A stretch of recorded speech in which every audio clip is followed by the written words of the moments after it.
What's up, YouTube? This is A.R.M. bringing you my post WrestleMania 29 review. This is not going to be a long video, just pretty much going to do a match by match synopsis of what I thought of the show tonight. So here we go.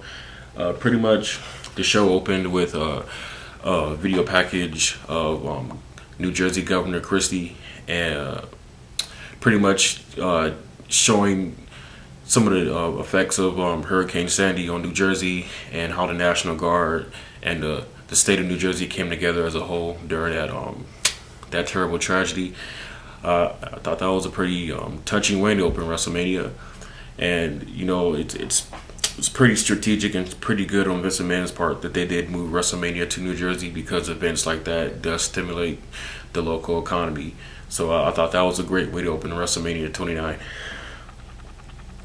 Okay, the first match was a 6-man tag between The Shield versus Sheamus, The Big Show, and Randy Orton. It was a really good match. You know, The Shield was on them. They were on them with that shoot style, locust pile-up type of wrestling they do, where they just the drop kicks, the spin kicks, the power bombs, the enziguris. They're just on them. So we saw some good points throughout the match, but eventually they pinned Randy Orton. But it wasn't because they really dominated Randy Orton and Sheamus. They really didn't pin. They really didn't tag in the Big Show. The Big Show had to keep running in and interfering in the match. So at the end, Randy Orton had to pay for it by taking a loss because maybe he was too tired. So at the end of the match, we see Big Show arguing with Sheamus and Randy Orton, and then he lays them both out with a weapon of mass destruction. So I see that feud probably branching out into something just between those three. Maybe they'll do a post a WrestleMania follow up where the experienced wrestlers get their win, but I think it might just branch off into a feud with Sheamus, Randy Orton, and Big Show, and hopefully the Shield gets to go off into another storyline. It's a good win for them. They are a rookie team, but they're a very powerful team, and if they're trying to build a new team up, it's good that they give them their first WrestleMania win. Ryback versus Mark Henry. I didn't really care too much who won this match. I just thought it was a really good powerhouse match. Mark Henry dominated most of this match. There were some good points in the match where Ryback made some comebacks, but in the end, he succumbed to Mark Henry. Mark Henry won, but Ryback was able to still put him in the, I forgot what his finishing move was called, Feed Me More or the Marching Soldier, something like that. Pretty much, so Mark Henry won, he got the pin, but Ryback got the move on him, put his finishing move on him at the end. So, we usually when they end matches like that, it pieces both of them. Excuse me for having to look over. I have all my notes right here on my tablet. Let's see. There you go. So that's what I'm looking at. Alright, so after the Ryback match, we had the Tag Team Championship match between Team Hell No, Kane, and Daniel Bryan versus Dolph Ziggler and Biggie Langston, with Ashley at ringside. It was a pretty standard tag team match. A lot of Chris Benoit-like cues from Daniel Bryan. In my opinion, I still think he is the modern day Chris Benoit. He did a really good off the top rope headbutt. Kane delivered some pretty deadly choke slams throughout the match, and eventually, they succumbed and they won. I really don't care too much for them as a tag team. I want them to break up. I don't like seeing Kane hugging his tag team partner, helping out with the Divas. Kane is supposed to be a monster. He's not supposed to have a personality like that. So they won. But you know what? Dolph Ziggler has Money in the Bank still. He had that Money in the Bank, almost been a year. So he has his accolades. And Biggie Langston, the fact that he just barely showed up last year and he has a match at WrestleMania, he should be happy with that. So as far as the superstars are concerned, they all in that match they all came out on top. But I don't like Team Hell No as a tag team. Okay. Then we had Fandango versus Chris Jericho.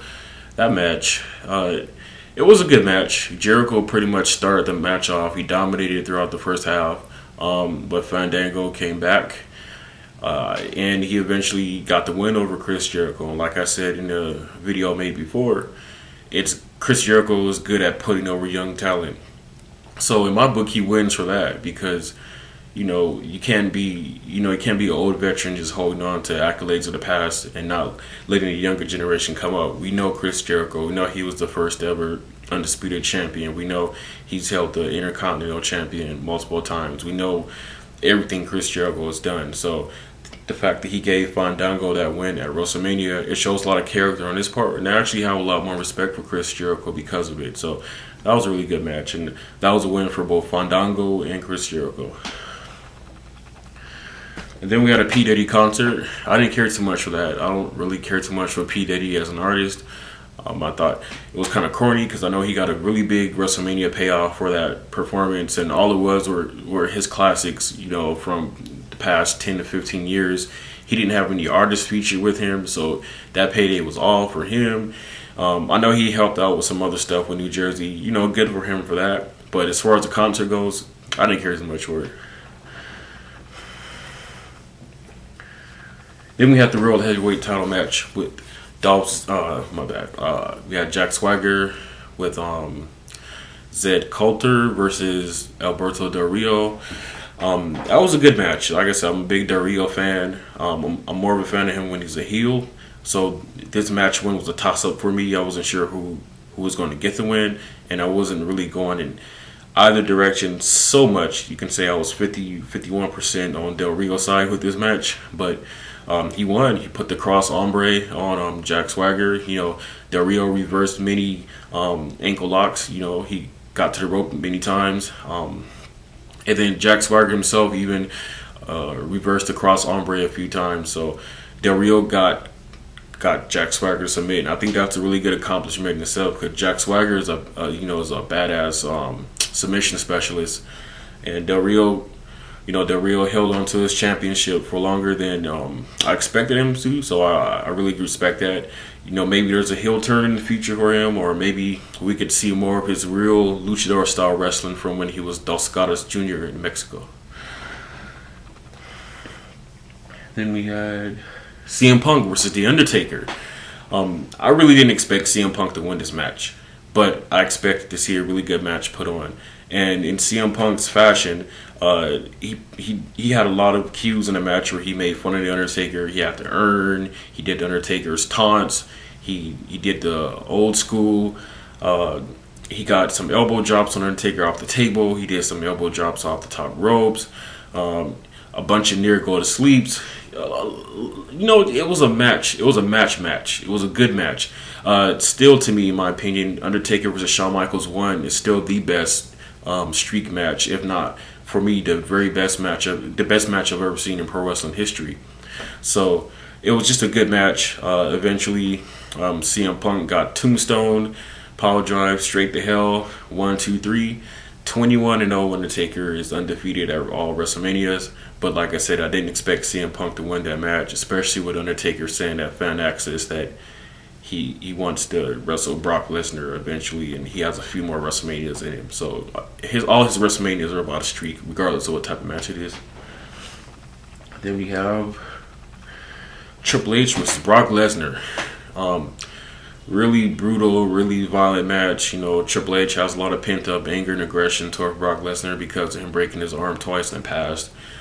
Comments Paul Heyman has made toward Stephanie. Plus, Triple H's career was on the line with this match. And, Triple H came out strong at Brock Lesnar, but Brock Lesnar dominated for pretty much most of the first part of the match. Then the middle, Shawn Michaels tried to get involved. Brock Lesnar kind of punked him away, then eventually pushes him away. But then at the end, once the steel steps got involved, Brock Lesnar, Brock Lesnar took a few pedigrees, and Triple H, he got out of the Kimura a few times after it being applied on him. And he even put the Kimura on Brock Lesnar himself. But eventually, it was the pedigree. Triple H pedigree Brock Lesnar on the steel steps. He won. And then we had some sweet chin music from Shawn Michaels as well. So Shawn Michaels wasn't there for nothing, but he got the sweet chin music in on him. Good match. I didn't think that they'll let Triple H retire this soon. He has a few WrestleMania, SummerSlams. He appeared more throughout the year than Undertaker does. So, there's going to be some more stuff coming from Triple H in the future, which is good. And then the main event, John Cena versus The Rock. It's weird. This match wasn't as spectacular as I expected it to be. More of the fans were on The Rock's side. John Cena came out to a lot of boos and criticism. Mostly maybe because it was on the East Coast. New Yorkers don't really care too much for John Cena. The Rock is from Miami. The match was okay. The Rock dominated most of the beginning of the match, but John Cena came back. He put The Rock in the "you can't see me" and people's elbow sort of style. And then it's weird. At one point in the match, it just became finisher after finisher after reversal after reversal. All these rock bottoms. John Cena hit the rock bottom on The Rock, and all these spine busters and people's elbows. And I can't tell you how many rock bottoms The Rock put John Cena in and attempted to put him in, and then John Cena putting him in an attitude adjustment and attempted attitude adjustments. And it got to a point where I was looking at the match and it became boring, and I'm thinking, okay, let's get this over with, because I expected John Cena to win anyway. I didn't want him to win, but I expected him to win because we all know The Rock has a movie career. He has other things on his plate. Plus, he got over on John Cena so much, especially in the past year. So the wrestling backstage part of my knowledge didn't allow me to think that John Cena was going to take a loss at this WrestleMania. So I just wanted them to hurry up and get it over with. The good part is, after John Cena did eventually win, he celebrated. The Rock just stood in the ring and looked around at the crowd for a while. He said some thank yous. He said, "I love yous." He went and thanked his family. He kissed his wife. He kissed his grandmother, his mother, his daughters, and some other family members. While John Cena was up the ramp, and The Rock walked up the ramp, he shook his hands. They both lifted their hands up together.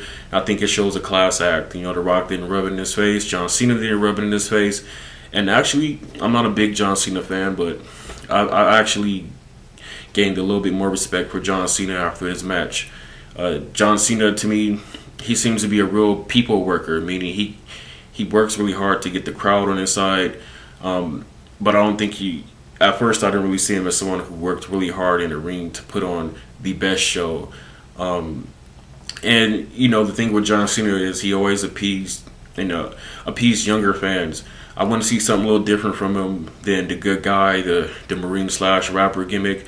John Cena needs to go full on heel, and I think he'll become more interesting that way. Same thing happened to The Rock when The Rock turned to corporation. The same thing happened to Steve Austin when he turned to the corporation. Kane, Undertaker, I think a lot of people, when they did the corporate sellout to Vince McMahon, they became more interesting. So I think John Cena needs to sell out to John Laurinaitis, Vince McMahon, or somebody. But this whole attitude adjustment era act, it's getting old. But like I said, I gained some more respect for his character. And it was a good WrestleMania. I didn't feel like it was the best WrestleMania. I feel like it was a get by WrestleMania, especially seeing as there's going to be Vince McMahon versus Donald Trump at WrestleMania 30. I'll give this WrestleMania a 7 out of 10, and that's a low 7. I think they could have did a little bit more for the fans. They ended at 7:50 with 10 minutes to spare, which means they didn't try to put on the longest show. There was really no controversies. There was no interferences, from backstage. There was no backstage segments. And they even scrapped the match. There was supposed to be an 8-man mixed tag match with Damian Sandow, Cody Rhodes, and the Bella Twins versus the Funkadelics and the Funkadactyls. What's his name? A-Train, Brodus Clay, and Funkadactyls. They scrapped that match. They took the WrestleMania match right away from them. But that was my review of WrestleMania 29. For all of you who've seen the pay-per-view, give your comments, give your thoughts. Let me know what you think of the pay-per-view. What do you think of this video? Rate, comment, subscribe. I'm getting a little better with the format of these videos, especially ones where I appear on camera and give my thoughts and reviews on TV shows. So just bear with me, and thank you for checking out my video. Peace.